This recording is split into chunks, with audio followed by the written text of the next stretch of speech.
Oke, assalamualaikum warahmatullahi wabarakatuh. Di sini kami dari kelompok 3 akan mempresentasikan modul ke-14 pada mata kuliah jaringan komputer dari materi Cisco NetAcad. Nah, sebelumnya di sini kami itu beranggota 6 orang. Sebelumnya, izinkan saya untuk memperkenalkan diri dulu. Untuk diri saya, nama saya Naura Miftah Friskia dengan nomor NPM 25782049. Saya dari kelas 2B. Oke, langsung saja. Saya di modul 14 ini tuh judul materinya itu lapisan transportasi. Langsung saja di bagian pertama itu ada pengiriman data. Nah, 14.1.1 ini poin pertama ada peran lapisan transportasi, di mana program lapisan aplikasi ini akan menghasilkan data yang harus kita tukarkan antara host sumber dan tujuan. Dan lapisan transport ini tuh bertanggung jawab atas komunikasi logis antara aplikasi yang berjalan di host yang berbeda. Dan ini bakal dapat mencakup layanan seperti membangun sesi sementara antara dua host dan transmisi informasi yang ada untuk suatu aplikasi. Dapat kita lihat di gambar di bawah ini, lapisan transport itu bakal menghubung antara lapisan aplikasi dan lapis-lapisan yang lebih rendah yang bertanggung jawab atas transmisi jaringan. Dapat kita lihat aplikasi mengangkut internet akses jaringan, dan ini model TCP/IP. Dari model TCP/IP, akses jaringan dia bakal ke internet, akan mengangkut ke aplikasi gitu. Jadi lapisan transport ini akan memindahkan data antara aplikasi pada perangkat di jaringan kita. Nah, lapisan transport ini bakal mencakup dua protokol. Yang pertama ada protokol kontrol transmisi atau bisa disebut dengan kita TCP, dan protokol datagram pengguna biasa disebut dengan UDP. Oke, kita lanjut pada poin kedua, ada tanggung jawab lapisan transportasi, di mana lapisan transportasi ini memiliki banyak tanggung jawab. Yang pertama itu melacak percakapan individu. Jadi pada tanggung jawab ini dia tuh melacak percakapan individu tuh, jadi pada lapisan transportasi itu bakal kumpulan data yang mengalir antara aplikasi sumber dan aplikasi tujuan dikenal sebagai percakapan dan dilacak secara terpisah. Dan ini nih merupakan tanggung jawab lapisan transport untuk memelihara dan melacak berbagai percakapan ini. Sebagian besar jaringan itu bakal memiliki batasan jumlah data yang bisa kita masukkan ke dalam satu paket. Maka dari itu, data tuh harus dibagi menjadi bagian-bagian yang mudah dikelola, teman-teman. Dapat kita lihat di gambar ini. Nah ini. Oke, langsung yang kedua ada membagi data menjadi segmen dan menyusun kembali. Dapat kita lihat di sini. Oke, kemudian ada tambahkan informasi header. Jadi kita menambahkan informasi header dari sini. Kemudian ada mengidentifikasi aplikasi. Jadi kita akan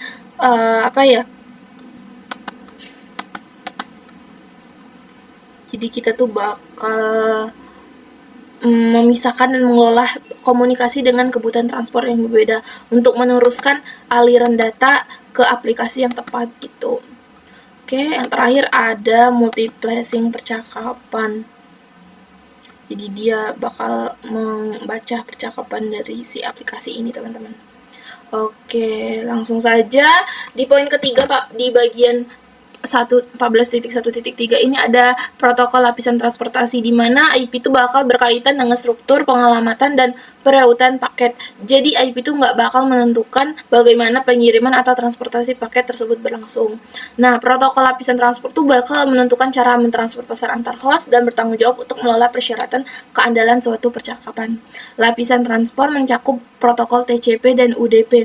Aplikasi yang berbeda memiliki persyaratan keandalan transportasi yang berbeda. Maka dari itu, TCP dan IP menyediakan dua protokol lapisan transport seperti yang ditujukan pada gambar. Oke.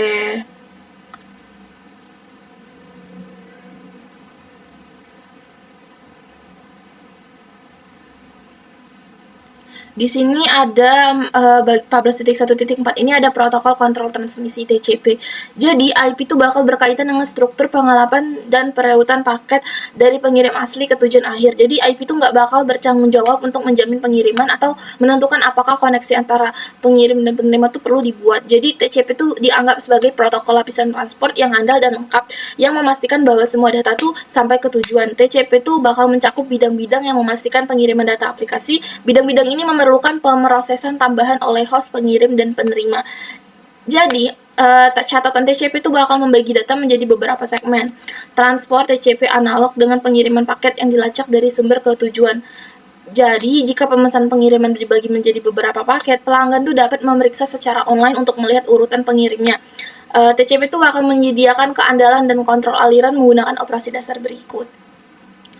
Oke, langsung untuk mempertahankannya itu, jadi TCP itu menyediakan keandalan dan kontrol aliran menggunakan operasi dasar berikut dengan menomori dan melacak segmen data yang dikirimkan ke host tertentu dari aplikasi tertentu, konfirmasi data yang diterima, kirim ulang data yang belum diakui, data urutan yang mungkin tiba dalam urutan yang salah, atau bahkan kirim data dengan kecepatan efisien yang dapat diterima oleh penerima. Bisa kalian lihat dari sini. Oke, di sini UDP adalah protokol lapisan transport yang lebih sederhana dari TCP. UDP itu nggak menyediakan keandalan dan kontrol aliran, yang berarti membutuhkan lebih sedikit bidang header, karena proses pengiriman dan penerimaan UDP itu nggak perlu mengelola keandalan dan kontrol aliran, yang berarti data grab UDP dapat diproses lebih cepat daripada segmen TCP. UDP menyediakan fungsi dasar untuk mengirimkan data gram antar aplikasi yang sesuai, dengan overhead dan pengecekan data yang sangat minim. Oke. Di sini ada protokol lapisan transport yang sangat tepat untuk aplikasi yang tepat. Jadi beberapa aplikasi itu dapat mentolerir kehilangan data selama transmisi melalui jaringan, tetapi penundaan itu nggak dapat diterima oleh kita gitu teman-teman. Jadi sebagai contoh, jika satu atau dua segmen dari siaran video tuh gagal sampai, hal itu tuh bakal menyebabkan gangguan sesaat pada siaran dan mungkin tampak sebagai dedostir pada gambar atau suara, atau mungkin tidak terlihat oleh pengguna jika perangkat tujuan harus memperhitungkan data yang hilang. Siaran tuh bakal dapat tertunda saat menunggu pengiriman ulang, sehingga menyebabkan kualitas gambar atau suara menurun drastis. Dalam hal ini, lebih baik untuk menampilkan media sebaik mungkin dengan segmen yang diterima dan mengesampingkan keandalan. Oke. Nah, di sini saya akan lanjut ke poin materi yang kedua, 14.2, yaitu gambaran umum TCP. Jadi di sini ada gambaran ya tentang TCP. Di 14.2.1 itu terdapat fitur TCP. Jadi kalau sebelumnya kita tuh belajar dua protokol lapisan transport, kita di sini bakal lanjut ke apa yang dilakukan TCP dan kapan sebaiknya menggunakan pengganti UDP. Nah, TCP juga tuh fiturnya ada untuk membangun sesi, memastikan pengiriman yang andal, menyediakan pengiriman dengan urutan yang sama, dan yang terakhir mendukung kontrol aliran. Oke, di sini juga di 14.2.2 ini ada header TCP, teman-teman. TCP itu adalah protokol stateful yang berarti melacak status sesi komunikasi. Untuk melacak status sesi, kita tuh bakal mencatat informasi apa yang telah dikirim dan informasi apa yang sudah diakui. Nah, sesi stateful ini dimulai dengan pembentukan sesi dan berakhir dengan penghentian sesi. Jadi, segmen TCP ini adalah menambahkan 20 byte, yaitu 160 byte overhead saat membungkus data lapisan aplikasi. Oke. Nah, kemudian di sini masuk ketiga ada bidang header TCP, teman-teman. Bisa kita lihat di dalam tabel ini, dan dia tuh bakal mengidentifikasi dan menjelaskan 10 kolom dalam header TCP. Nah, yang pertama ini ada bidang headernya tuh port sumber. Dia tuh untuk file 16 bit yang digunakan untuk mengidentifikasi aplikasi sumber berdasarkan nomor port. Kalau pelabuhan tujuan itu untuk mengidentifikasi aplikasi tujuan berdasar nomor port juga. Kalau port sumber tuh untuk aplikasi sumber, ini aplikasi tujuan. Nomor urut itu untuk keperluan penyesuaian ulang data. Nomor konfirmasi itu untuk menunjukkan bahwa data itu sudah diterima dan batch berikutnya yang diharapkan dari sumber. Kemudian panjang header itu yang dikenal sebagai offset data yang menunjukkan panjang header segmen TCP. Kemudian disimpan yang dicadangkan untuk penggunaan di masa mendatang. Bit control itu mencakup kode bit atau flag yang menunjukkan tujuan dan fungsi segmen TCP. Ukuran jendela itu untuk menunjukkan jumlah byte yang dapat diterima dalam satu waktu. Checksum itu untuk pemeriksaan kesalahan pada header dan data segmen. Dan yang terakhir ada untuk menunjukkan apakah data yang terkandung di dalam bersifat mendesak. Oke, langsung saja kita masuk ke keempat, aplikasi yang menggunakan TCP. Nah, TCP ini tuh adalah apa ya, lapisan-lapisan berbeda dari rangkaian proto TCP atau IP memiliki peran spesifik. Nah, TCP itu sendiri menangani semua tugas yang terkait dengan membagi aliran data menjadi segmen, menyediakan keandalan, mengontrol aliran data, dan menyusun ulang segmen. Nah, TCP itu tuh bisa membebaskan aplikasi dari keharusan mengelola tugas-tugas ini. Seperti aplikasi seperti yang ditunjukkan pada gambar di bawah ini cukup mengirimkan aliran data ke lapisan transport dan menggunakan layanan TCP. Jadi FTP itu bisa ke TCP, HTTP ke TCP, SMTP itu ke TCP, SSH TCP, dan yang terakhir AKP ke TCP gitu. Dan ini udah. Oke, selanjutnya ini di 14.3 materi gambaran umum UDP ini akan disampaikan, dilanjutkan oleh rekan saya, rekan kelompok saya. Oke, jadi kali ini saya akan membacakan materinya kali ini modul 14 ya. Ini bagiannya tentang fitur UDP. Nah, jadi topik ini akan membahas UDP. Jadi membahas apa itu fungsinya dan kapan ide yang baik untuk menggunakannya sebagai TCP. Nah, jadi UDP ini adalah protokol transportasi terbaik. Dan UDP juga adalah protokol transportasi yang ringan ya. Nah, jadi dia ini protokol sederhana. Ada beberapa fitur utama di UDP, yaitu data direkonstruksi dalam urutan penerimaannya. Kemudian setiap segmen yang hilang tidak akan dipendam ini mungkin salah translate. Kemudian tidak ada pendirian sesi, kemudian pengiriman tidak diinformasikan tentang ketersediaan sumber daya. Kemudian kita lanjut ke headernya.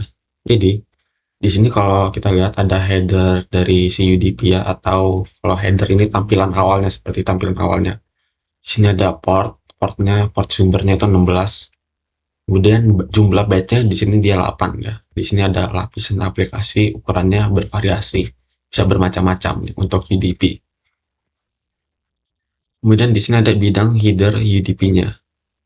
Nah, jadi ini ada beberapa deskripsi ya tentang port sumber. Jadi port sumber itu adalah 16 bit yang digunakan untuk mengidentifikasi aplikasi. Kemudian ada tujuannya ini. Bidangnya juga masih 16 bit, digunakan untuk mengidentifikasi aplikasi tujuan berdasarkan port nomornya. Kemudian ada panjangnya yang menunjukkan panjang header datagram UDP dan jumlah pemeriksaan. Seperti itu. Nah, di sini ada contoh beberapa aplikasi yang menggunakan UDP.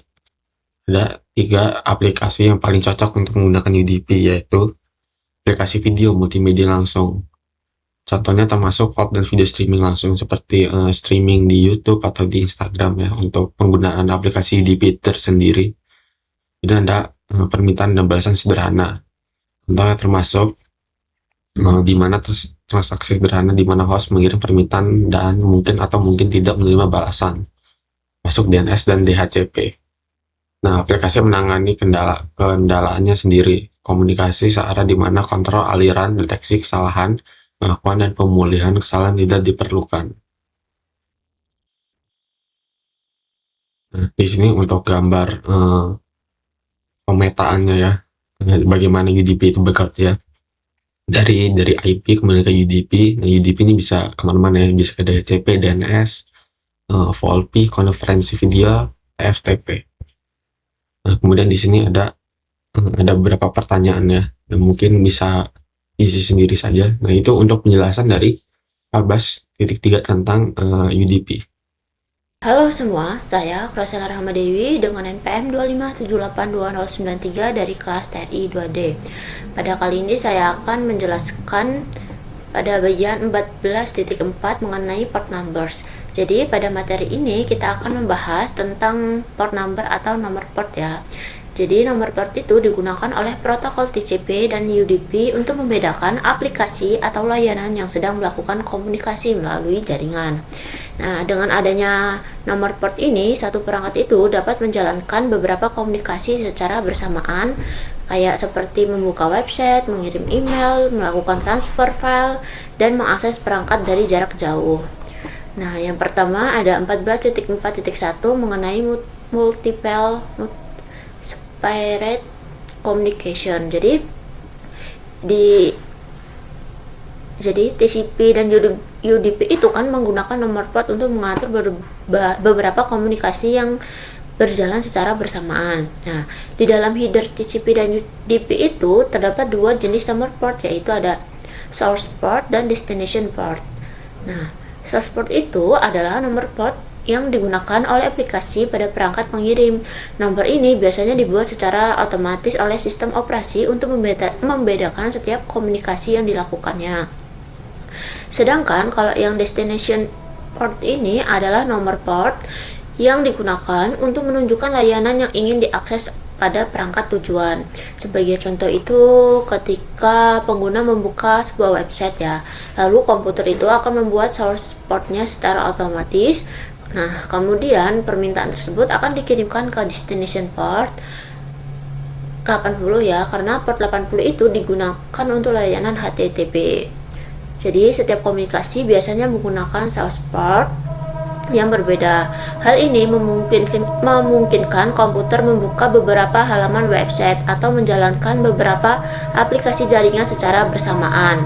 Nah, nanti sebuah server itu juga dapat menyediakan beberapa layanan sekaligus. Contohnya seperti server itu dapat menyediakan layanan website melalui port 80 dan layanan FTP melalui port 21. Seperti itu. Selanjutnya pada bagian 14.4.2 mengenai socket pairs. Jadi source port itu dan destination port akan dimasukkan ke dalam segmen TCP atau UDP. Setelah itu, segmen itu akan dibungkus ke dalam paket IP yang berisi source IP address dan destination IP address. Nah, gabungan antara IP address dan nomor port itu disebut sebagai si soket. Nah, format penulisan soket adalah IP address. Nah, kemudian diikuti titik 2 ya, dan nomor portnya. Sebagai contoh, soket pada komputer klien itu tuh dapat ditulis sebagai 192.168.1.5 ya, 1.5.2.10.99. Artinya, komputer dengan IP address 192.168.1.5 menggunakan port 1099 sebagai source portnya ya.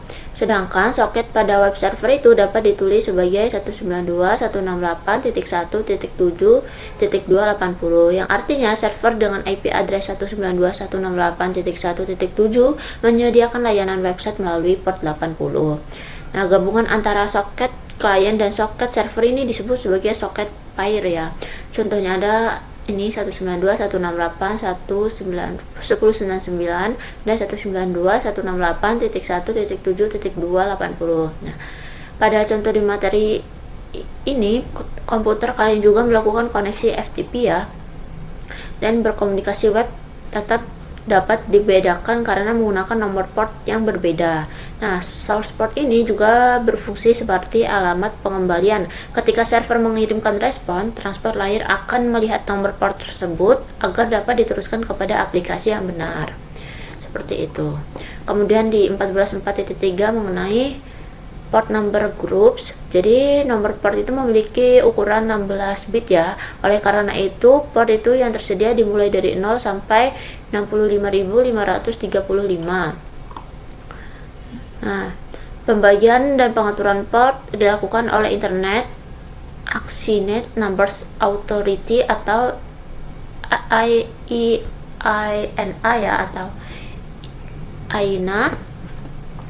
Nah, AINA ini akan membagi nomor port menjadi 3 kelompok, yaitu well-known ports, registered port, dan private and or dynamic port. Nah, kalau yang well-known ports itu memiliki rentang nomor 0 sampai 1023. Nah, port ini digunakan oleh layanan umum yang sudah banyak dikenal seperti website, email, transfer file, dan remote access. Karena nomor portnya sudah ditentukan, aplikasi klien dapat dengan mudah mengetahui layanan yang ingin diakses pada server. Kemudian yang registered ports ini memiliki rentang nomor dari 1024 sampai 49151. Port ini didaftarkan oleh AINA ini oleh sesuatu organisasi atau pengembang untuk digunakan oleh aplikasi tertentu. Biasanya port ini digunakan oleh aplikasi yang dipasang sendiri oleh pengguna dan bukan layanan umum bawaan sistem. Sebagai contoh, nah Cisco ini kan menggunakan port 1812 ya. Nah, untuk proses autentikasi pada server Radius. Nah, yang ketiga ada private and or dynamic ports. Jadi port ini memiliki rentang dari 49.152 sampai 65.535. Port ini juga dikenal sebagai ephemeral ports ya. Nomor port tersebut biasanya diberikan secara otomatis oleh sistem operasi klien ketika klien mulai komunikasi dengan suatu layanan. Nah, dynamic port ini juga digunakan untuk membedakan setiap aplikasi atau komunikasi yang sedang berjalan pada perangkat klien. Nah, di sini ada beberapa nomor port yang umum digunakan pada dalam jaringan ya. Seperti 20 untuk TCP sampai 23, kemudian 53 ini untuk UDP dan TCP. Di sini ada penjelasannya sebanyak ya, sampai 443. Dia digunakan untuk TCP, Hypertext Transfer Protocol atau HTTPS. Nah, selanjutnya pada di sini 14.4.4 mengenai the netstat command. Jadi netstat ini merupakan perintah yang digunakan untuk melihat koneksi jaringan yang sedang aktif pada sebuah perangkat. Perintah ini dapat menampilkan protokol yang digunakan yaitu seperti alamat lokal, nomor port lokal, alamat tujuan, nomor port tujuan serta status koneksi. Nah, untuk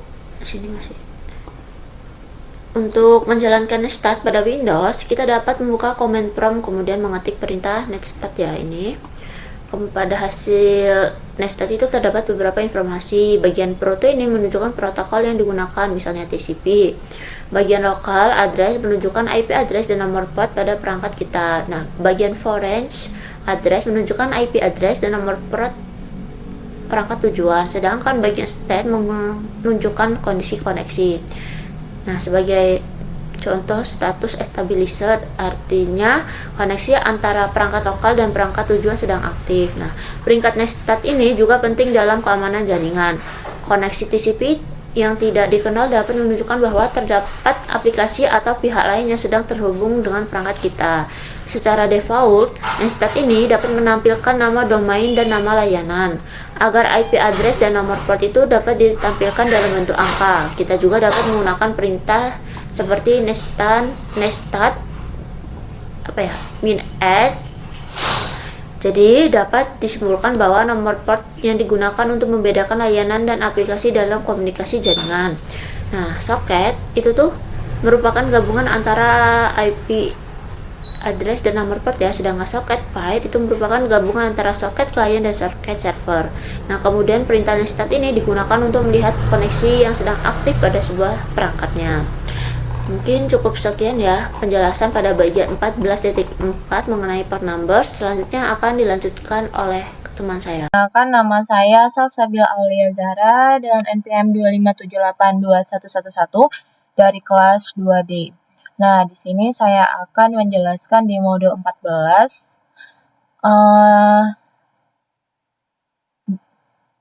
di 14.5 proses komunikasi TPC.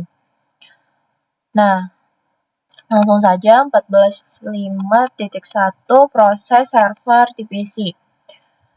Bagian ini jadi intinya setiap aplikasi yang jalan di server harus pakai nomor port biar bisa dibedain. Misalnya web server pakai port 80, email server pakai port 25.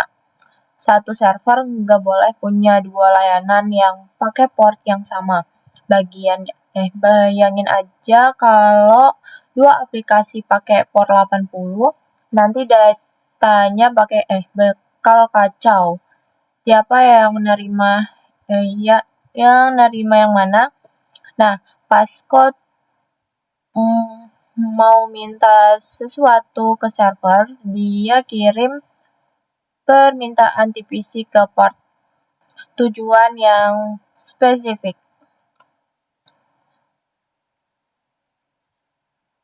Di gambar.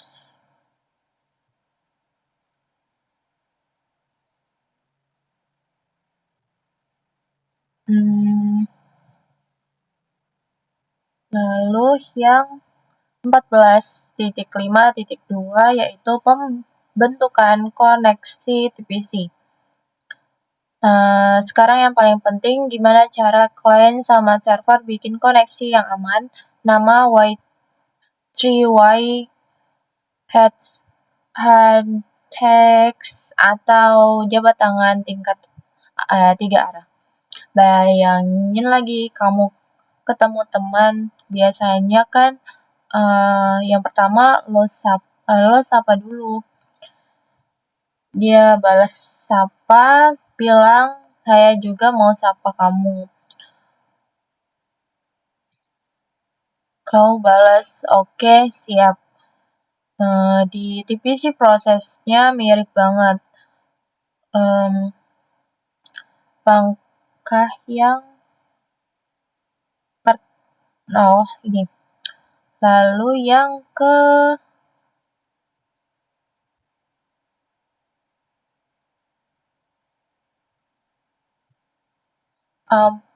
15.5.3 pengakhiran sesi, yaitu kalau di sini harus ada cara buat tutup koneksinya dengan sopan. Namanya 4Y hack. Prosesnya yang mau tutup kirim fin atau finish. Yang kedua yang nerima balas ACK, yang menerima juga kirim fin sendiri. Yang pertama balas ACK lagi. Jadi total 4 langkah karena TPC full duplex, masing-masing arah harus bilang selesai secara terpisah. Nah, bagian 14.5.4 analisis jabat tangan 3 arah TPC. Di header TPC ada bagian control bus atau flag. Ini yang ngatur semuanya flag penting. Nah, itu ada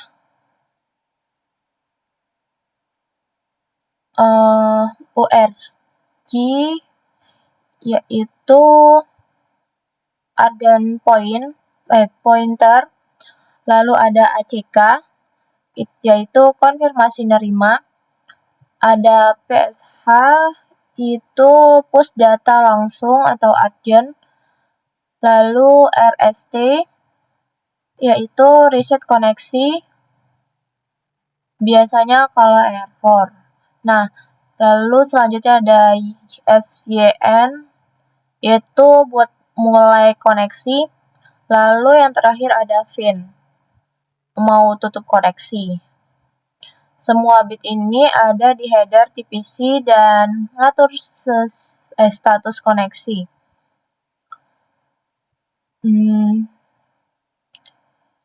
Nah, intinya TPC itu relay karena pakai mekanisme jabat tangan ini.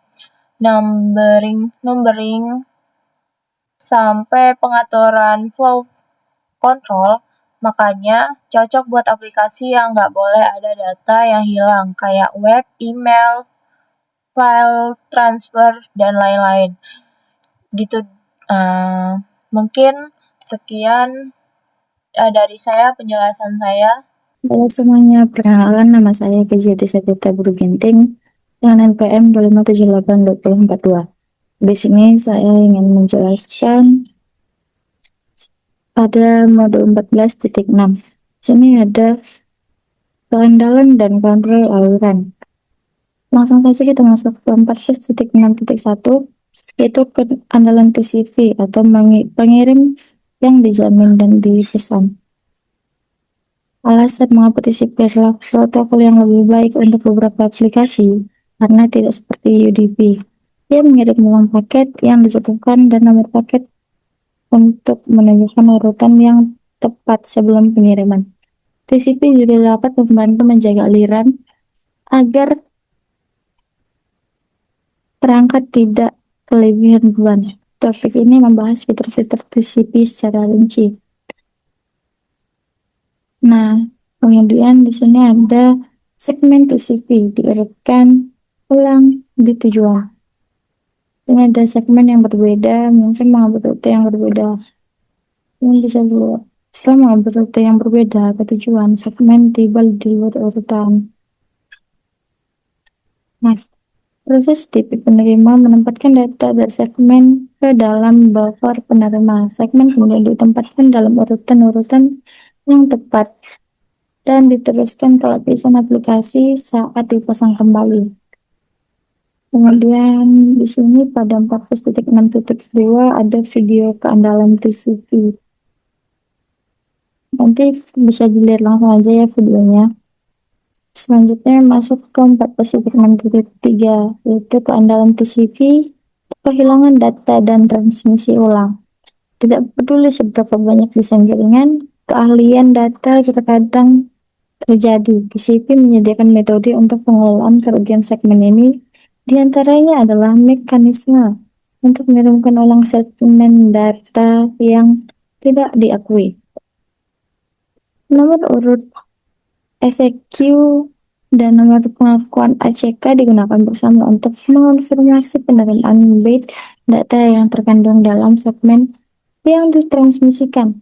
Nomor mengidentifikasi bit data pertama dalam segmen yang ditransmisikan.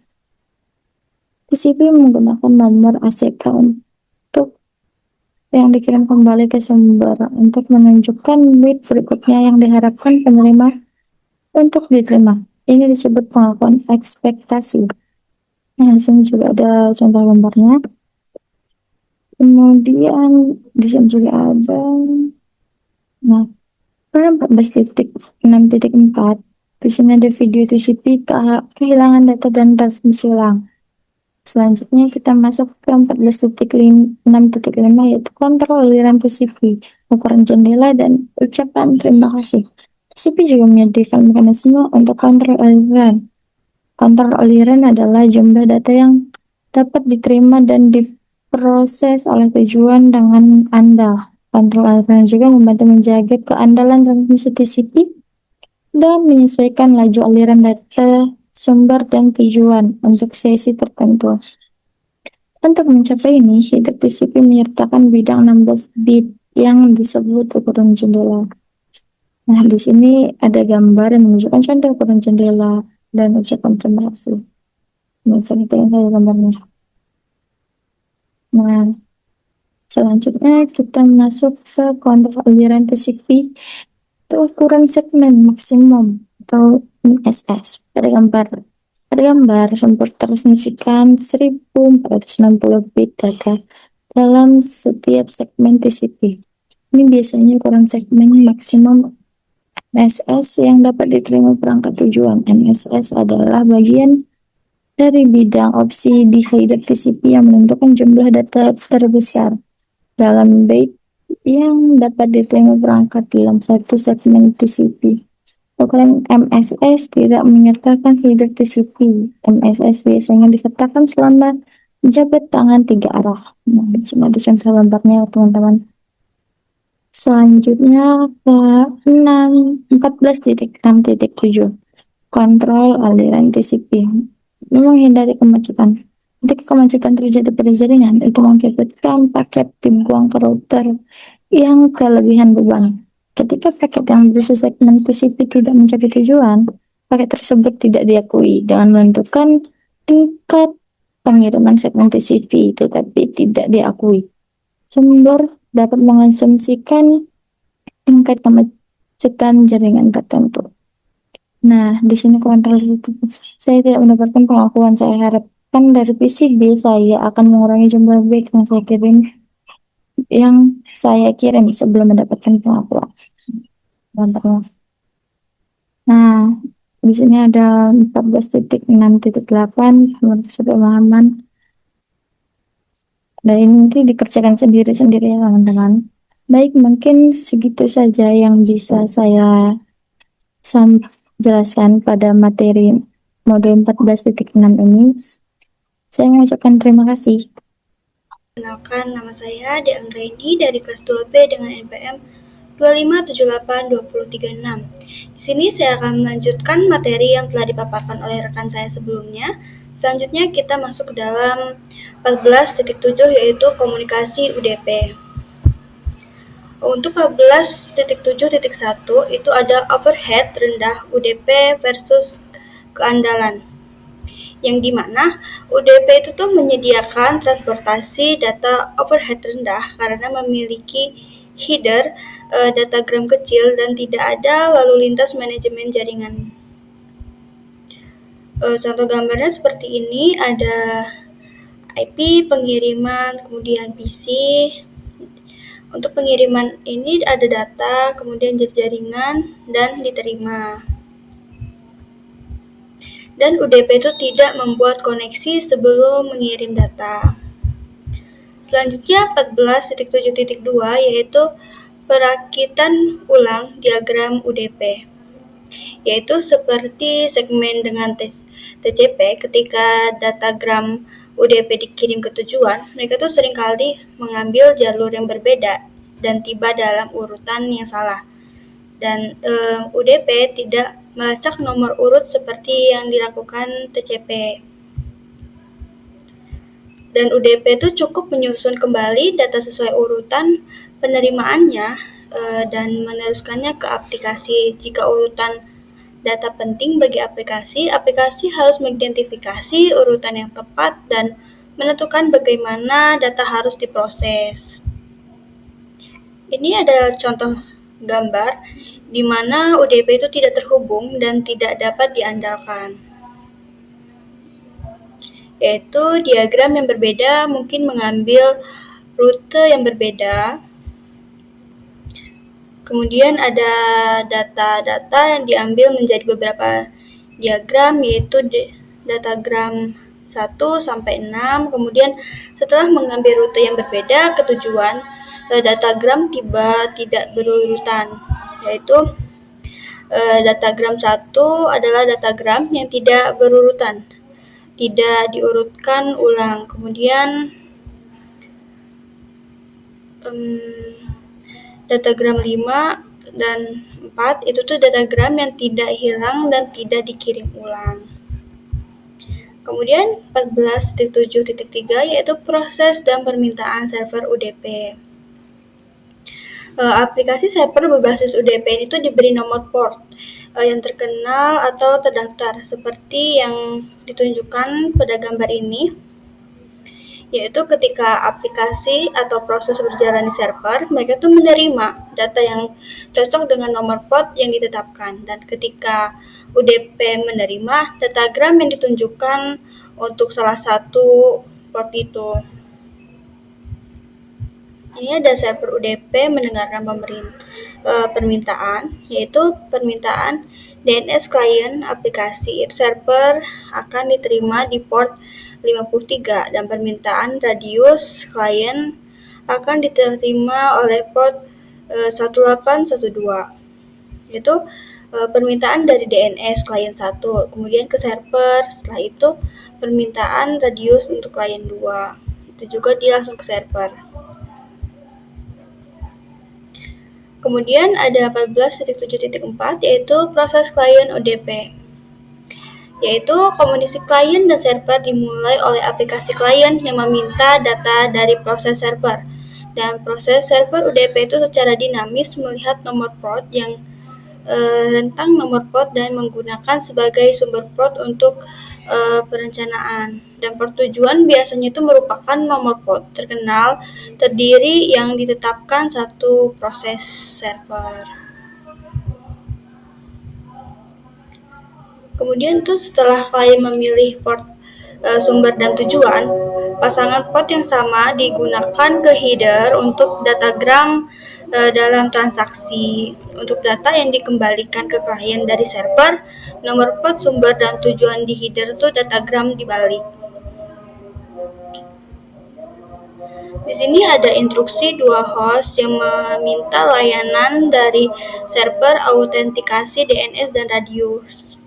Yang pertama yaitu ada klien yang mengirim permintaan UDP, kemudian port tujuan permintaan UDP, port sumber permintaan UDP, tujuan respon UDP, serta yang terakhir port sumber respon UDP. Mungkin segitu saja yang dapat saya sampaikan. Kurang lebihnya, saya akhiri. Wassalamualaikum warahmatullahi wabarakatuh.